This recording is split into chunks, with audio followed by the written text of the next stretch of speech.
Vous aussi, vous êtes préparés.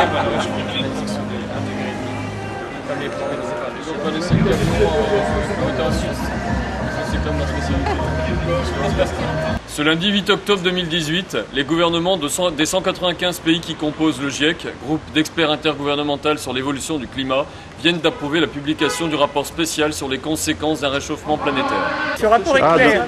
Et le texte en papier, il est là. Il existe encore des moyens d'éviter un dérèglement catastrophique du climat, mais seulement si l'on agit maintenant et avec détermination. La science a parlé, il est techniquement possible, si nous le voulons, de limiter le réchauffement climatique à 1,5 degré.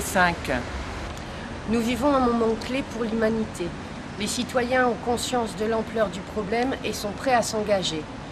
En témoigne l'immense succès de la marche du 8 septembre et l'intérêt de centaines de personnes au lancement de notre collectif. Ensemble pour le climat en Hauts-de-France, aujourd'hui encore nous mesurons leur engagement pour le climat. Notre collectif a lancé un appel pour agir avec nos maires. En seulement quelques jours, un grand nombre de personnes s'est porté volontaire pour se donner rendez-vous à 11 h devant les mairies. En ce moment même, nous dénombrons 24 rassemblements devant les hôtels de ville du Nord et du Pas-de-Calais. Nous venons tous faire part de notre profonde préoccupation pour notre avenir et celui de nos enfants, au regard des résultats de ce rapport et de la trajectoire actuelle de la France. Les émissions de gaz à effet de serre ont été augmentées en 2017. Le président Macron a mis en œuvre le CETA, accord de libre-échange entre l'Union européenne et le Canada, malgré les réticences et inquiétudes de la commission sénatoriale d'évaluation du CETA au travers du rapport d'expert Schubert. Aujourd'hui, la perspective d'un changement climatique global et brutal nous place à la croisée des chemins. Les scientifiques estiment que nous n'avons que 10 à 15 ans pour agir et empêcher que le pire scénario climatique ne se produise. La politique des petits pas et les beaux discours ne nous sauveront pas.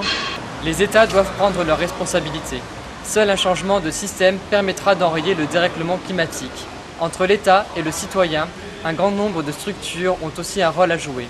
Les régions, les départements, les collectivités de communes, les quartiers pour les grandes villes.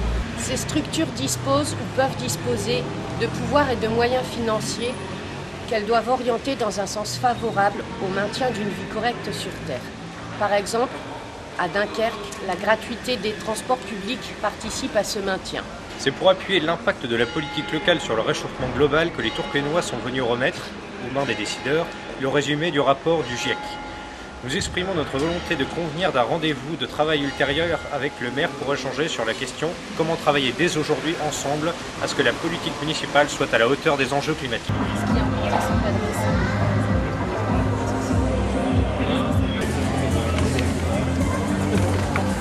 Merci.